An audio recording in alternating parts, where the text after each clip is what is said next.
So you can hear me for now? Oh, yes. All right, wonderful. How's everybody doing? Doing great. You have perfect timing. You came in just when you do your intro. We're doing a little Bobby Roode because even though he lost. Glorious. Yeah, he well, came you know in with what? a glorious entrance. We figured it this way. He may have lost at NXT, but that usually means one thing. And there's a very strong rumor that he is backstage and may debut tonight on SmackDown Live, and it will be a glorious day.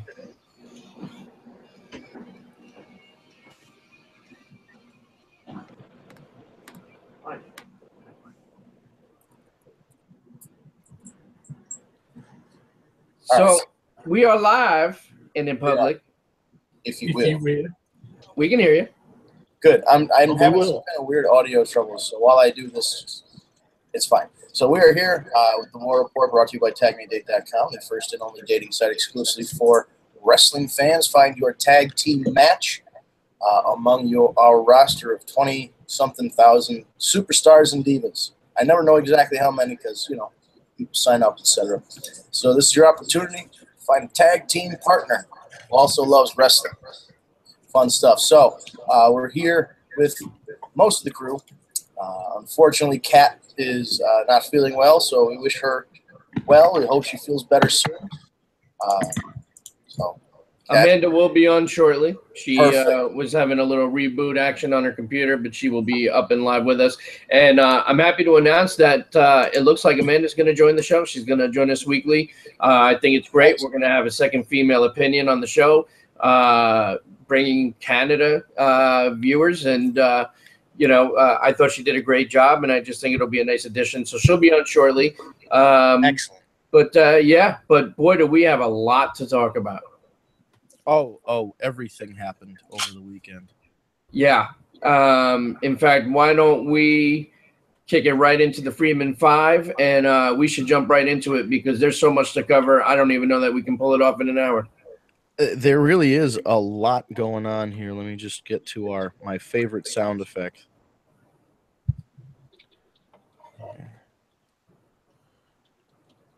Once again, I'm so happy to play this song. We haven't played it a lot recently, so here we go. And you're gonna get a 5 count. Do you hear that? You're gonna get a 5 count. 3 ain't enough, man. I need 5. So this is the Friedman 5, our weekly, well, used to be weekly, and now it's occasional segment run by Mr. Friedman. Oh, perfect timing. Oh, wait a minute. How did he leave? Did she just give him the big boot? Wow, that's great. I see the Hulkamania bandana. Okay, she's here now. Somehow, Amanda coming on gave Eric the big boot. Over the top rope. He's eliminated. We got to wait for him to dial back in. He's going over, brother. Brother. Well, I already know what the answer is there. Hogan always goes over. Well, listen, I'm gonna just basically I'm gonna give you the Freeman 5 while he's getting up because again we just have so much to cover. But we're doing a little bit of SmackDown Live from last week just because there's minimal to really talk about since we just had the granddaddy of them all. We're gonna talk NXT Takeover. We're gonna talk SummerSlam, of course. We're gonna talk Raw, some SmackDown Live. We're gonna still try and get to the Canelo situation, which we didn't get to do last time. Oh, yes. That's a new thing we need to discuss as well. Right. And then, of course, we have all the questions that came in for this week, some really good ones. And then I have a little announcement of something that I put together with Wrestle Rumble that we're going to do for next week. So it's very cool. And, so SmackDown Live, Baron Corbin really pissed somebody off because not only did he cash in, but he fucking lost to Jinder Mahal. Go ahead, guys. Let's start there because that was the biggest thing going at the time. It could be worse. He could be Rusev. That's true, too. I don't know which one of these guys got it worse right now, man. I mean, I kind of heard what the reason is that Corbin's in the doghouse, but I haven't heard shit about Rusev, so I don't really know. Rusev cut his hair without talking to anyone. What was that? Say it again. I said Rusev cut his hair without talking to anybody. Yeah. And they got all pissed off about that. There's a lot of things I didn't like. I did hear that a while back. But you think the heat would have died down. I know. Wow. Look at that. All because of a fucking haircut. Well, they also did that thing where they posted the engagement ring on Instagram before telling the WWE they were going to post their right. And then that led to that whole stupid angle with Dolph Ziggler stealing away Lana. That doesn't make any sense. Eric's back. Eric's I'm back. Sorry about that. Great. We were joking that Amanda kicked you off. Sorry. She came in at the exact moment you left. But we've gone over the 5. Steve was nice enough to give us the 5. And right now we're talking about our boy Baron Corbin. Also brought in Rusev because it seems like both of those guys might be in a little hot water. Oh, yeah. Well, I mean, and look at Corbin. I mean, he loses the Money in the Bank, which, sucks royally.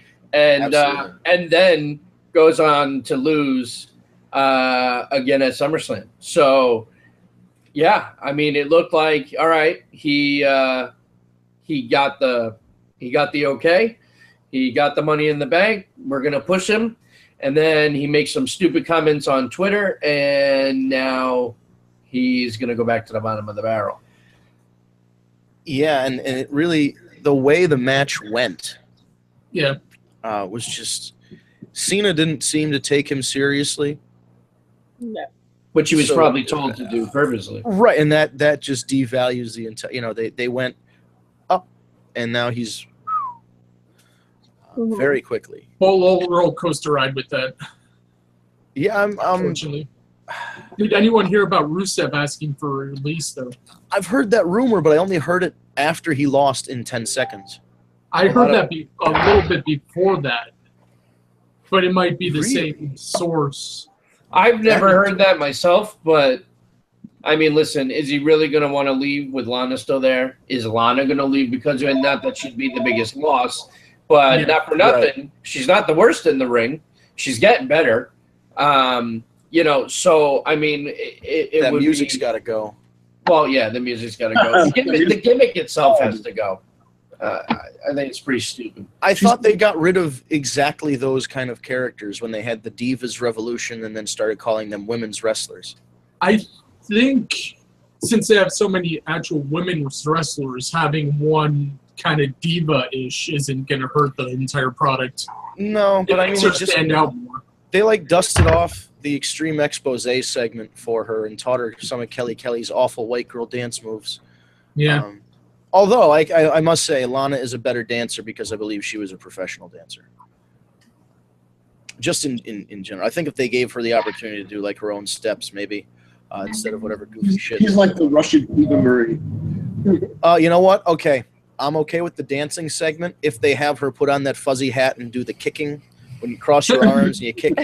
I want her to do that dance. That is the dance. I don't know where they go with either of these guys right now, because if they are in trouble, Baron Corbin's got to go U.S. title route, not even further down than that. And then towards the mid-card title first, though. What's that? I feel like a lot of these people are skipping the whole mid-card title and then going to the main event. Yeah, like Braun Strowman, who is basically the Bizarro World Baron Corbin. Yeah.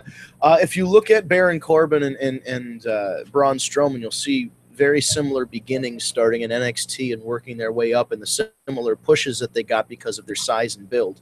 Whereas Baron Corbin, I'll admit, he's done some positive things. He's improved his overall cardiovascular, and his ring work has improved a little bit. And he no longer looks terribly pudgy. He still looks like his entire torso is frowning, but it's a little tighter. Whereas on the flip side here, these damn cats keep hitting my curtain. They actually tore down. They bent the bar the other day because they tried to hang on the curtain as they were having some sort of altercation back here. Dumb animals. See, there they go again. One tried to drop an elbow. Very happy. I don't know what's going on with these cats, but in terms of Braun Strowman compared to Baron Corbin, Braun Strowman really put in the work and really lost a lot because he was built like a power lifter, which is what he came from. So he slimmed down a lot, and he's improved. His promos are good. The beard is good. The whole deal is good. The whole look, everything about it. And he picks up things. He picks up chairs and throws. I want that to be the new thing that he just does. What's mind-blowing to me about Strowman is not only is he the total package, but he's agile as hell for a big guy.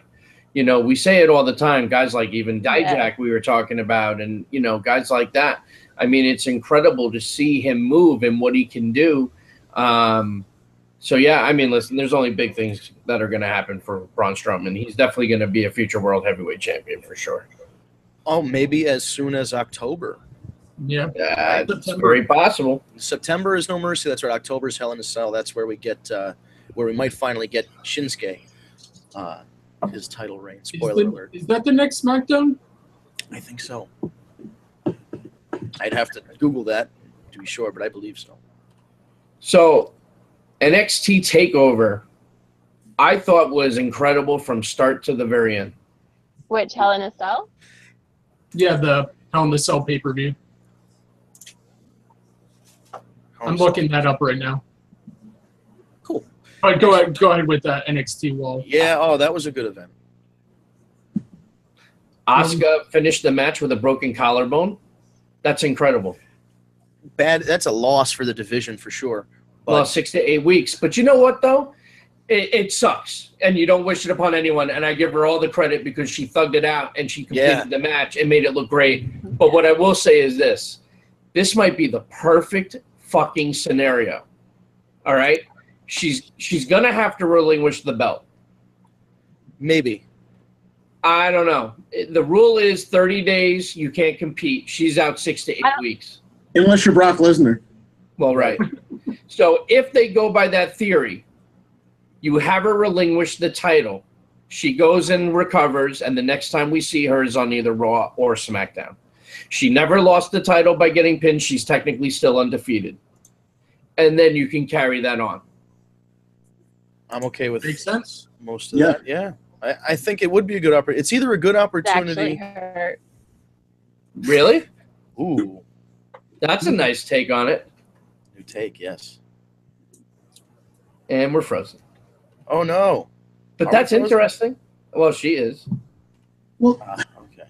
6 to 8 weeks, okay, but that's still plenty of time before the next takeover event. Yeah, they could definitely milk it. I think so.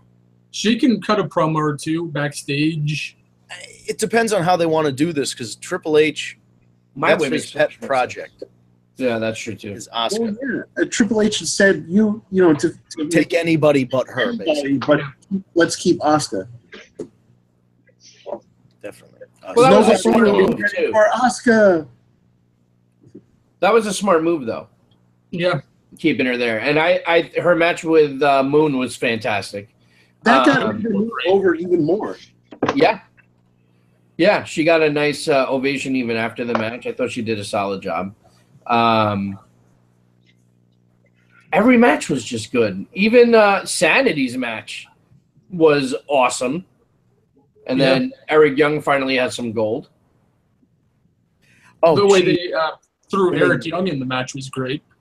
Yeah, that was something else. I kind of expected it was going to be the other guys. I didn't think they'd have him. I kind of thought maybe they'd put him in a singles position. Yeah. But either way, I mean, he can still take some kind of – he can wrestle singles matches. It doesn't matter. Yeah, unless they freebird rule. True. That's another option. That's probably what they're going to do. That makes sense.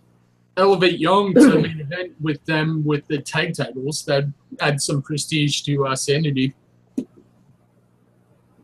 Yeah, we're in a good spot with these tag teams finally. The women's division, I think, will in NXT specifically will be okay if Asuka leaves, which I hope she doesn't. If they have a plan for her, I hope they just continue the plan. Yeah.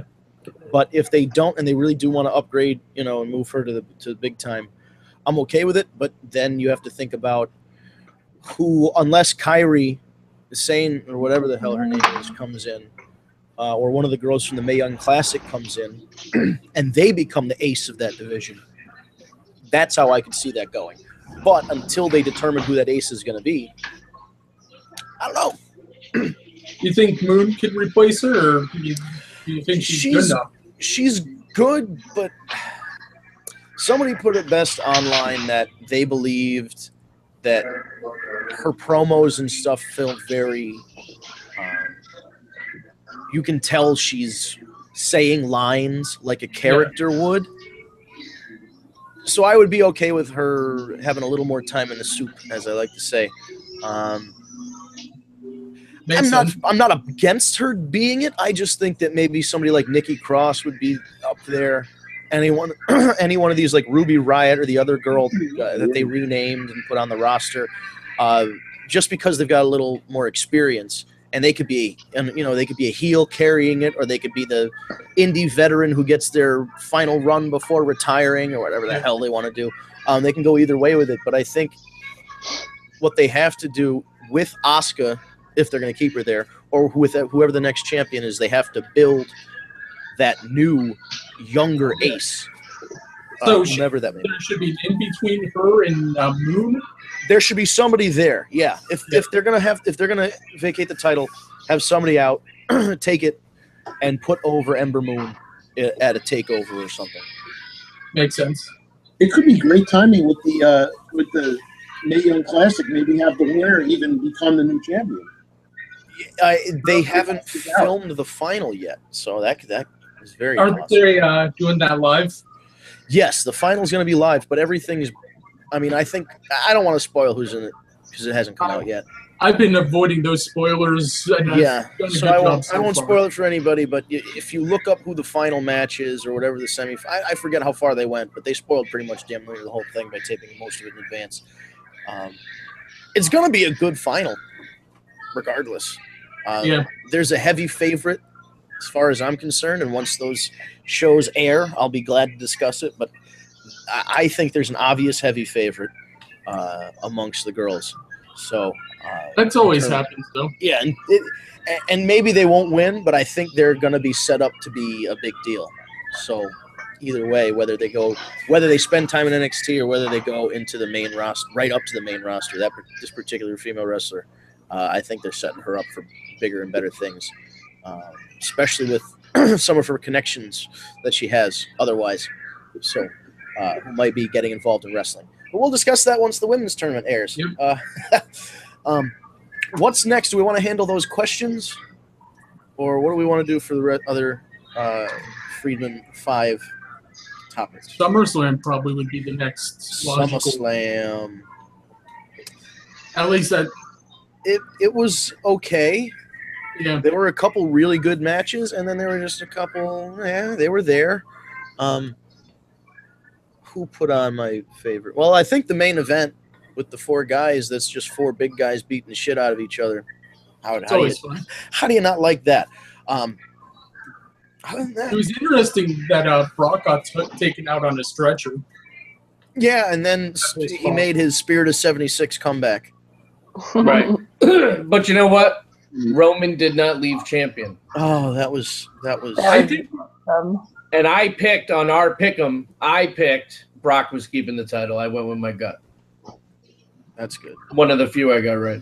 Right. That was a disastrous event because Vince was just like, "Fuck you" to everybody. I think the whole Fatal 4-Way helped Braun though. And if he picks up the title, Braun looks like a beast. He tosses the commentary chairs like they're nothing. And the table, he put the table on top of Brock just like nothing. Yeah, I think he's got a high ceiling. Like the whole table, not just top. Yeah. Whole table.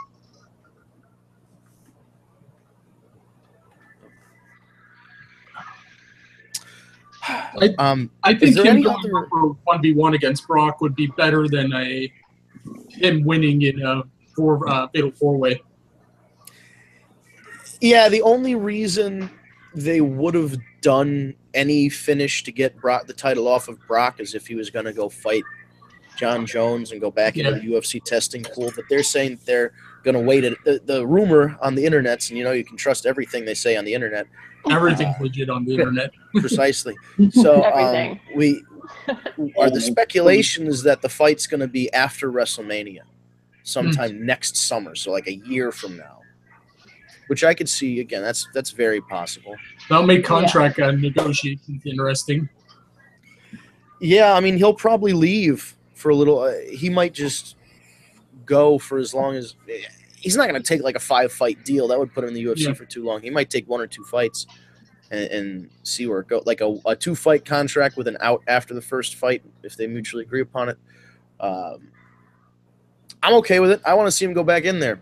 I want them, for one night only, to say, Brock, you can do as much HGH as you want.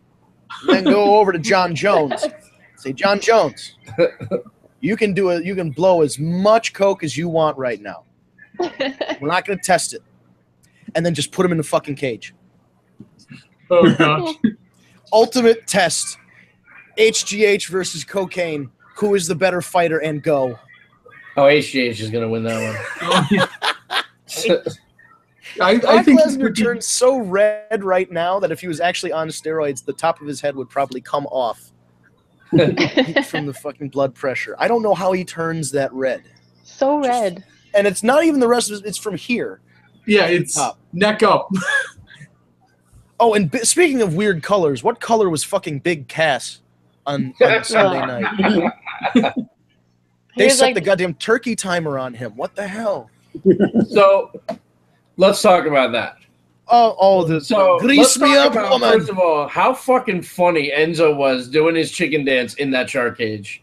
And that was good. He takes all his clothes off, lubes himself up, squeezes through the bars to only drop down and get his head taken off, and then he's done. Yeah. It was so pointless. I wish they could have done a little bit more with that, considering he got out. Yeah, but maybe if he's he another one, landed on Big Cass. Yeah, that's what it looked like he was trying to do. I was another one that has heat. The swerve, where they turn on show. I was wary of that too because they kept mentioning that as a possibility. But if you look at it, it's another punishment match. Enzo got his ass kicked one more time. At a fucking the audience, Ryan. The real answer is the audience. Because Big Show had that distract. Even Big Show didn't really come out looking great. Yeah, Big Show doesn't exactly look like a champion after this. Somebody suggested they should take all the guys with the first name Big and put them in a match to determine who gets to be big. Big E also, yeah. Right, yeah, you throw Big E in there. They could call it the Big Match. We have a regional thing here in Massachusetts every fall called the Big E, the Entertainment Expo. And they could actually have the match there. There's an arena, so they could have the big match at the Big E, and Big E could actually be there.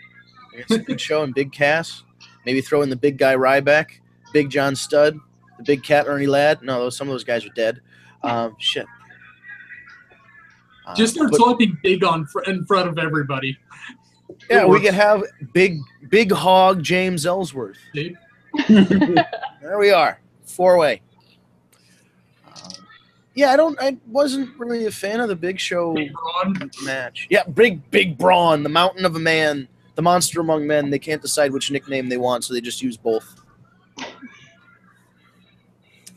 It definitely wasn't one of my favorite matches of the night. That's for sure. No, I told us it was a story. It was a skit more than a match. I liked the poop emoji on the back of his shorts. That was hilarious. Then he squatted down and made like he was pooping on Big Cass, and then he made his hands like they were raining poop. He's hilarious. He's great, and I hope that he's not really as big as a D-bag as everybody says he is. Though it's a shame he's down with the knee injury. Oh, Big Cass. Yeah, that was awful. 24 hours later. Dude, and you knew, like, it was real deal. I mean, he screamed, like, you know, yeah, they had to punching censor the mat, they had to censor him. And he even tried to finish it, but the leg just gave out. It looked like a torn ACL to me. I just hope it's not his quad. I don't think it's his quad. No, I was just Kevin Nash. He had to go with the Kevin Nash around it. The worst part was it was a street fight, and one of the items out there was a crutch, and he's standing there, and the referees are helping him pick up the crutch. Jeez, it's right there. Yeah, that's funny. Let's go for it. The best part of that match was how surprised Enzo looked, more surprised than anybody that he won the match. Yeah, he was like, I was supposed to lose this one in 3 minutes. I was told I was losing this in epic. I was told I was getting sent to SmackDown next week. Yeah. Oh, and then how about, so apparently Miz was fired up and pissed off backstage because what the fuck? So the Barclays Center doesn't start letting people in until 5. You have your fucking one of your top pre-show matches at 5:30. There was nobody in the arena. People are buying the merchandise, taking a piss, getting some food, and missing the Miz and the Miztourage. And apparently he was like legit really pissed off. The Hardys weren't very happy either. But they probably weren't as vocal about it because they're played it more mature about it. Yeah, they said something on Twitter, but, you know. Matt laughed it off in his broken kind of way. Yes. I deleted half the crowd.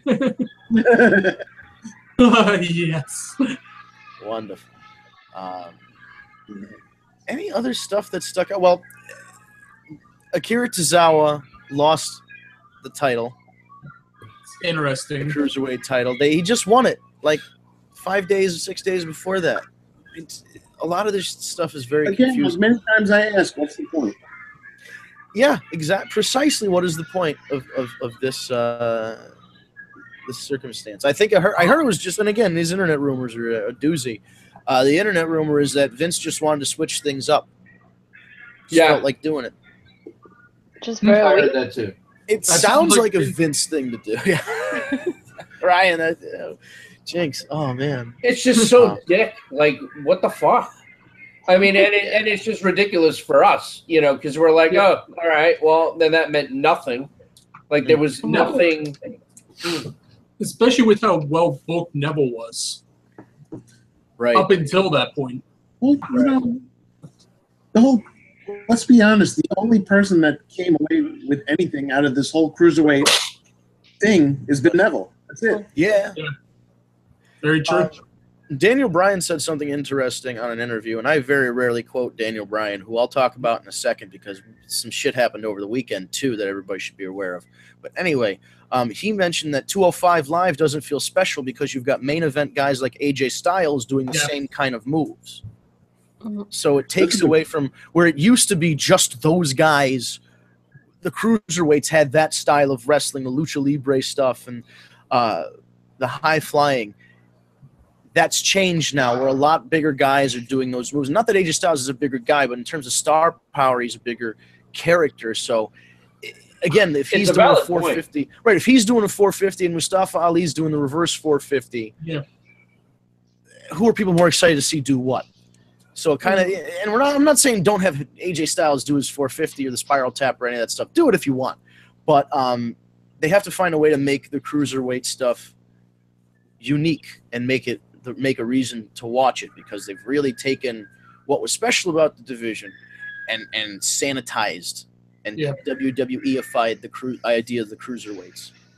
Did you notice they didn't change the ropes? That's nice. I hated those purple ropes. Yeah, I hated the purple ropes. I'm okay with them not changing that ring crew's probably like, no, we're done. We're not changing the ropes every 15 minutes. That was stupid. I liked the idea, but not if you're going to change it for one segment. Like, change it. Maybe for the show, maybe. Like, exactly. For the 205 taping, yeah. Or if you're going to do, if you're going to do the cruiserweights, have them open up Raw. Yeah. And then you have the purple ropes already there, and then cover them up after. Don't send the guys out. They have to go out there twice during commercial breaks. That's shitty for them. I remember watching him at Survivor Series switch out the ropes, and it doesn't look like fun at all.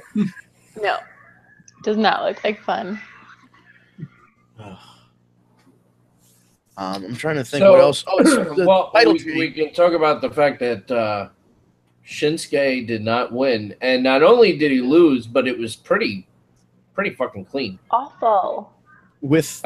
Awful. From what seems to be a botched. Did give him some credence for a rematch. A botched what, Vince? The finisher. I don't know if you noticed. They fucked it up. Yeah. I'm not going to say that Shinsuke wasn't partly at fault because he had his left arm way out to the side. He's supposed to have it in, so they do the thing. But then Jinder grabbed the headlock first. He grabbed a regular headlock and then tried to put Shinsuke's arm around his own arm, so there was like a double arm. It was just not the right way, and then he just said, fuck it, slam him. Which at that point I guess you got to do, but... It just seemed a little abrupt to me. It was like a 10-minute match. It was supremely abrupt. Like, I wasn't overly pissed, but I was like, that's stupid. He's going to lose. Have him lose. Right, like have the two twins fucking really be the reason that he loses. Because he beat he kicked the shit out of both of them. Yeah. Like hard. And they fell, and then he just gets wrapped up in the world's worst Cobra Clutch slam and pinned. Clean. At least something. Grab the tights. Got rolled up by Jinder. Yeah. Well, Vince, I guess you were right. He'll be accompanying the UFC guy to the fucking ring with the belt. And they had an article where he's supposed to meet some big singer from India as well, like a platinum recording artist, and do some kind of celebration. He really needs to do something about his back first. The MC. Yeah, he needs to talk to Justin Bieber and get on that Proactive. I don't know what they can do to fix Jinder Mahal's back knee, but at this point, if he's not failing wellness tests, I don't know how effective that testing may be. I don't want to say anything definite. Or maybe, don't pan over to his back. Let's do that. But the problem is then when he bumps, they pop the pimples, and then you see. Oh, jeez. Oh, my God. Somebody was saying that about, I forget if it was EC3 or Brian Cage or some other roidy guy. There was a roidy guy in ECW, and somebody was like, "Oh man, every time or not ECW, Ring of Honor, every time he takes a bump, the fucking back knee pops." I'm like, "Oh, that's awful. I don't need HD for that." That's gross. Real quick, HD, and you just see his back. Real someone quick, working with him and having to touch the back. Yes. Oh, that would be awful. You having to power bomb the guy, and then like if you're wearing a singlet, you just have like shit on the front of your singlet. Yeah. Oh. Ew. You do a leg drop on him, and you come back and there's speckles all on the back of your pants. Yeah, okay, we're gonna make Amanda vomit. That's not good. Totally. It's gonna be. He's about ready to vomit. It's all gonna be Labatt Blue and maple syrup and poutine. Oh no. Back to TakeOver for 2 seconds. Yes. Ring of Honor faction looks like it's coming to fruition. Baby. Yep. Adam Cole, baby. That's fucking great. I'm so happy for those guys. That was awesome. Together. They did things the right way, all those guys, and you notice the guys that are getting signed to NXT are the ones that are putting the work in, and not just positive work, but positive attitude. And, and some guys are there, some guys aren't, but the guys that are there put in the work. Why Young Bucks will never be there. Now, listen. At this point, I think they've got an open door.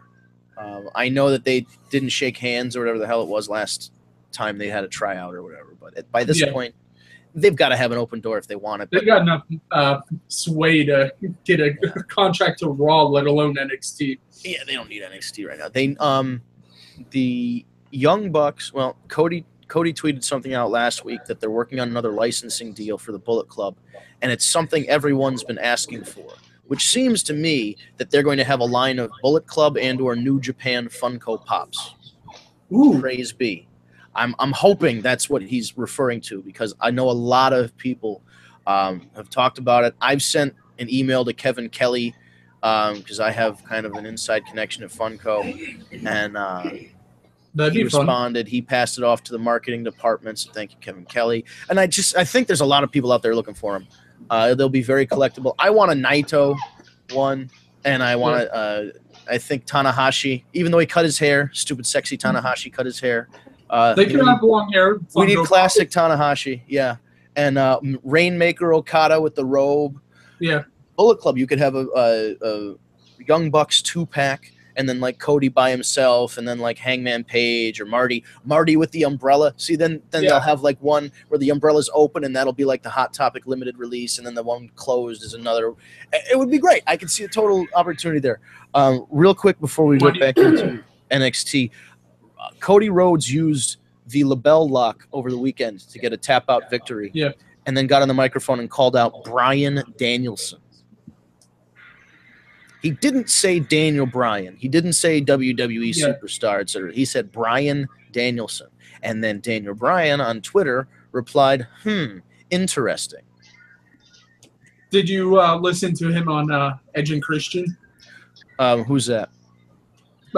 Daniel Bryan. Oh, okay. Just because they do so many. I feel like every time I turn around, Edge and Christian are interviewing another every guy. Friday. Is it every Friday? But it just seems like it's not like one day they're interviewing goddamn Charlie the Barber. They're always interviewing some big name. Yeah. You know, they interview a job guy once in a while so we can skip it. But no, what did he say? Oh, it was about the concussion thing, that just his side of why WWE is not letting him in. They're trying to concussion level, they're putting it Daniel Bryan to a actual athlete. So he's not clearing for like a football sport, but he can. You say that, and then he dives out of the ring and hits his head on the barricade like he does every single time he dives. You can't fault WWE for being concerned. Yeah. He's a liability. It's just what he said. I can't. Yeah. Listen, I'm not disputing that, and I guess whichever Brie Bella, yes, his wife said that he underwent like hyperbaric treatments or some kind of different treatments to get more oxygenation into his bloodstream and into the flow. Supposedly, it's healing his brain. Well, that's good. I hope that they're having a breakthrough with concussion treatment techniques. That would be wonderful. At the same time, I'm still concerned because.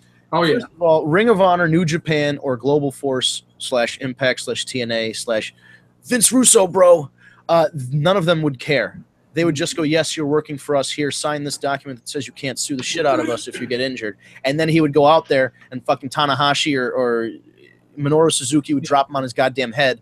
And there we go. And he's in a wheelchair like the Dynamite Kid.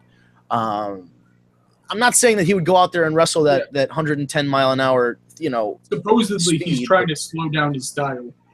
If he's taking jiu-jitsu like he says he is, he should do a more mat-based jiu-jitsu style. That would actually be very interesting because that's a complete opposite of any kind of high-flying stuff. Well, look at Steve Austin. He completely changed his approach when he got Changed what? What? Changed from Bud Light to Miller Lite. What? Cold beer. Yeah. He did. He changed everything up after the neck injury. Yeah. That brawling style was perfect for the Attitude Era too. So it was perfect for Stone Cold. It was. It really was. What do they call him? What do they call him? Frosty McFreeze, Icy McFreeze, Chili McCool, something like that. They had a list of terrible names before he chose Stone Cold. Yeah. Oh crap. Oh, all right. Here's anything else from this weekend in terms of NXT or the pay-per-views? Because I know we have a Wrestle Rumble tag me a date kind of thing we need to discuss. So let's talk about the pay-per-view, then we'll get into the other business. Is there any final thoughts from anyone? We didn't talk about the tag team titles switch. Both, I guess, tag team title changes. The Uso one shocked me. Yeah. I figured that was a real shocker. The other one didn't because I had a feeling they're putting Seth and Dean back together, and all these fucking guys are wearing red now. So well, and Sheamus, I think, is taking time off. So is he? I think so. Filming another Ninja Turtles movie or something. Possible. I'd be okay with that. Yeah, me too. But I mean, it's funny though. I noticed everybody was freaking out online that Dean, Seth, and then Roman were all wearing a very similar color of red. Yeah, they're like, oh, red and black. Oh, they're gonna reform, and it would have made perfect sense to have the Shield come out and triple powerbomb Brock Lesnar or somebody and have Roman win. Yeah. And that's about the only way I would have been okay with Roman winning, really, is if those two guys, then they reform the Shield. Because then it makes sense, because it's like Roman Reigns, he can wrestle and all that, but there's something just missing. And those two guys fill in the gaps. And that would be a fucking powerhouse. World title, tag team titles. It would be like it would be similar to their first run, but now instead of the U.S. title on one of them, it's the world title. And then, of course, when you want to split them up again, you got the world title to on the line instead of just your U.S. title or whatever. Split after Mania after Roman loses the title, and you can have someone go over real hard. And they blame, he blames Dean or blames Seth for the loss. Yeah, I don't mind it. He blames Dean. Who blames Rollins? Who blames? Rollins came out. I thought he looked like Nakamura. The way his. Oh, that confused the shit out of me for a second. I thought he looked like a Power Ranger. Yeah, Red Ranger. He looked like the Red Ranger. And then online, somebody said, "Oh, it's Deadpool," and I'm like, "Oh, maybe it's Deadpool." Yeah, his face isn't that bad. Right? Yeah. Doesn't need to wear a mask. No. Speaking of guys wearing masks, let's just talk about this real quick. Adrian Cien Almas, who is now has the best manager ever in what's her face? I don't know her new name now, but she used to be Rosita, and she's my favorite. But that guy Mrs. Austin Aries. Yes, Mrs. Austin Aries. He went from Adrian Almas being a masked wrestler. He pulled the Alberto and took his mask off. He's not bad. He wrestles like a motherfucker. I would just prefer he should have a mask if he wants. If you know what I mean. I think that would add something to it. He doesn't have to wear it all the time, but he could have like a ceremonial mask or something. He had a hell of a match with Johnny Gargano. Yeah. Keeping the DIY feud alive with the T-shirt toss. Every match was solid at NXT. Every single match. That was NXT never disappoints. That's true. It's very true. Yeah, no matter how pillaged their roster gets, they still put out a phenomenal show. Yeah, which again is one of the reasons why I don't want Asuka to leave.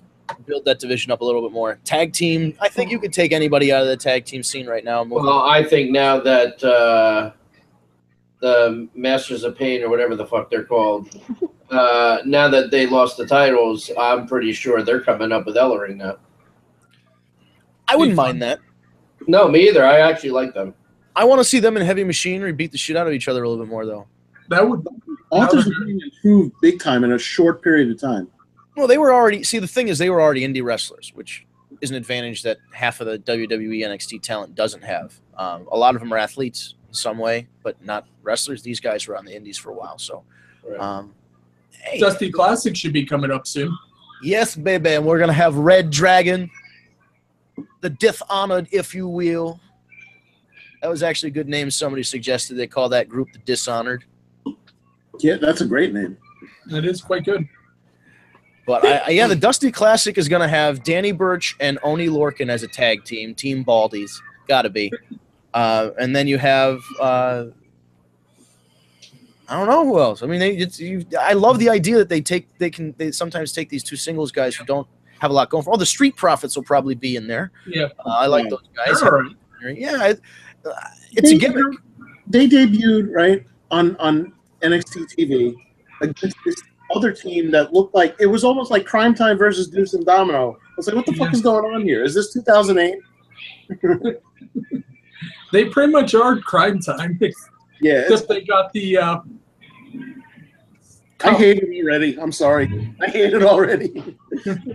Change. Got some change.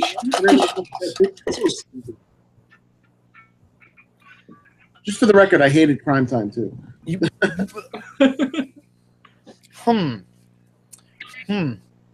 Now, if you said that on CNN, they'd probably say you're a racist. Yeah, they would say Oh, here we go. You'd be the white nationalist. You got to shun that one. Don't say you don't like crime. Crime Time's great, everybody.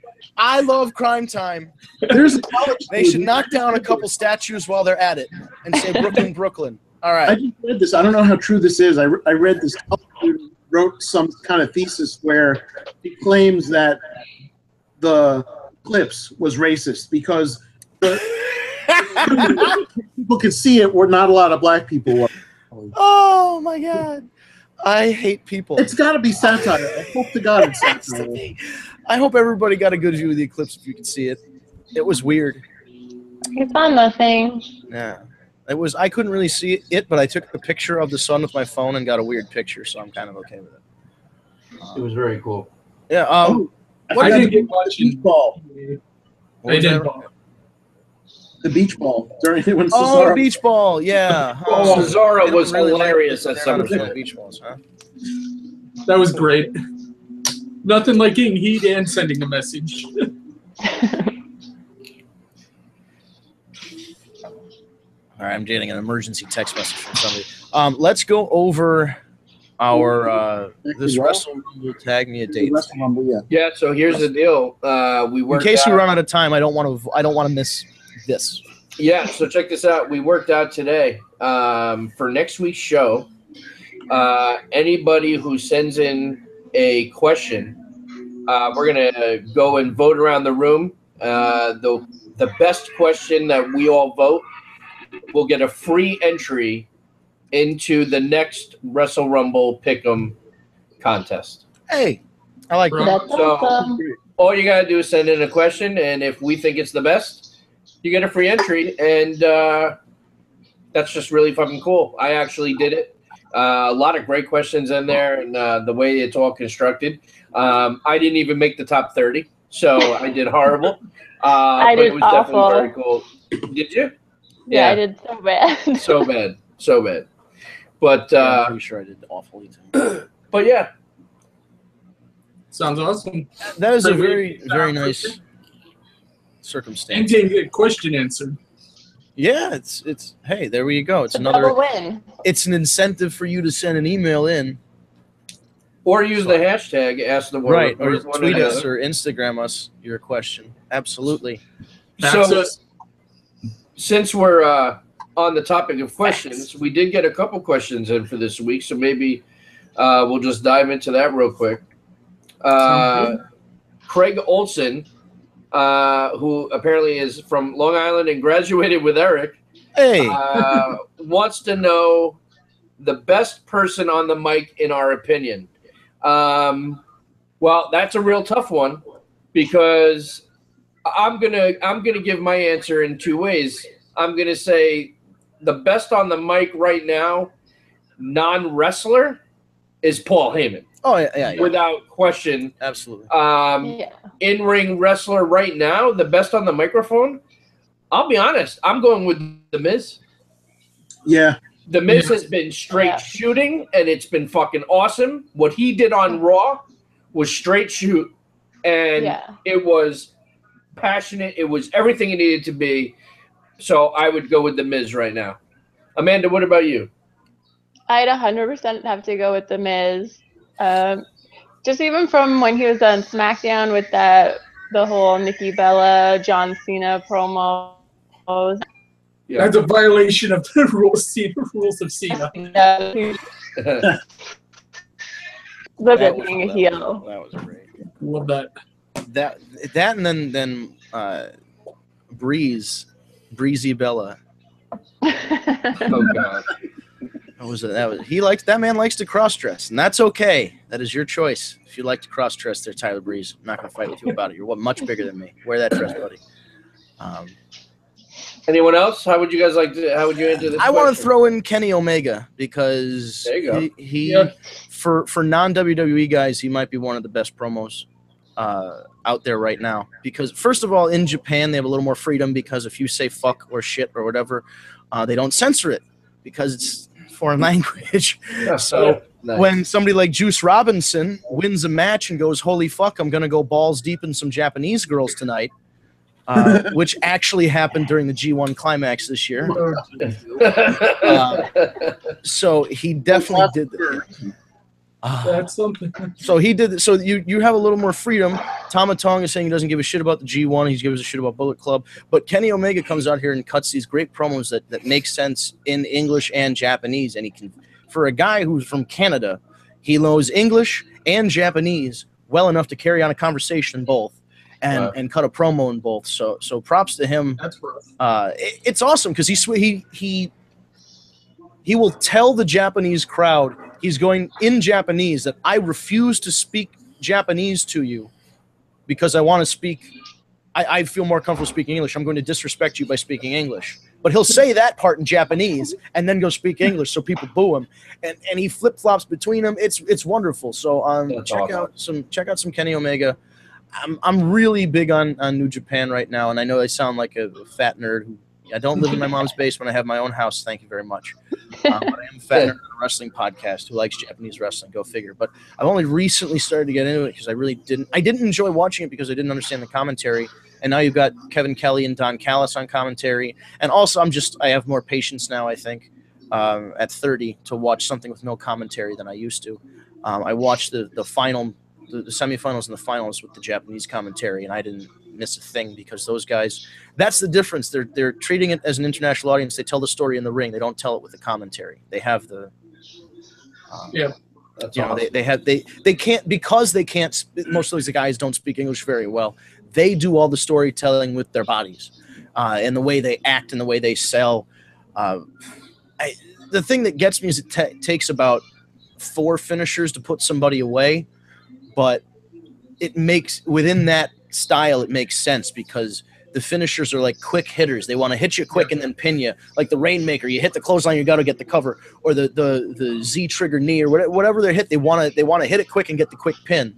But then if it doesn't work, they have no problem with hitting another 3 or 4 of them, like the high fly flow frog splash. You could get 5 of those in a match, and maybe he'll do 3 of them in a row just to finish the fucking match off. Who knows? But it's just a different feel. So if you're more into the story being told physically than the promos, not that the promos aren't good, but about 90% of them you need to understand Japanese if it's not a Bullet Club guy. Give that a look. New Japan's only $10 a month, and there's English commentary, and they've got an archive. So all good stuff here. Anybody, let's see here.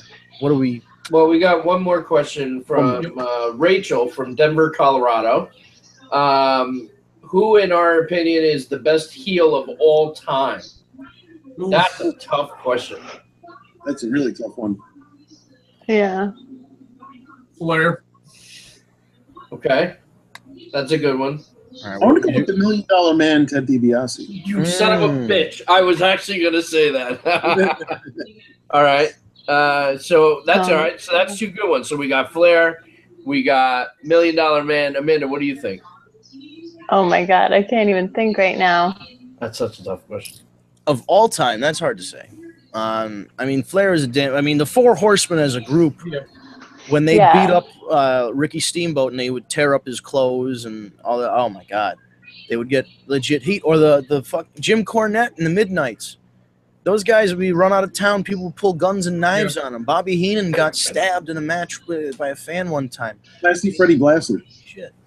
Yeah. Oh, Freddie Blassie. They fucking turned his car over. Jesus. Yeah, there was some Gorilla Monsoon. Also a good one. He was another during that era when everybody believed that shit was real and they thought he was some Manchurian strongman who didn't speak English. Was a savage. Oh my God. They were people ran in fear from the man. It was awesome. Hard to nail down one. Well, I got one I'll throw out there. What's that? Macho Man Randy Savage. Ooh, yeah. Yes, with your hot dogging and your grandstanding. Ooh, I love that shit. Yeah, he was so good as a heel. With Miss Elizabeth, you looked at Elizabeth, you touched Elizabeth. He hated that shit. It was really protective of her, and it was in the wrong way. It was really good. He was doing the right thing in the wrong way. He was protective of his wife, but my Elizabeth, Ew, he was just so. He was so good. Oh, and he would. There was that one time, I think it was that Elizabeth promo where I think it was the Boss Man hit her or something like that. I believe so. And then he just sat down on the set, so they had to pull the camera way back, and they you could see where the set ended and the sound stage began, and you could see the camera wires on the floor, and he was just sitting off the edge of the set looking dejected. It was next level shit that people weren't doing at that point, because at that point it was just Mean Gene was there, and I'm here with Macho Man Randy Savage. What do you have? You've been here for a cup of coffee. That's really all they did was those kind of talk to the mic things. Always rises to the top. And the cream, and he pulled out 4 of them.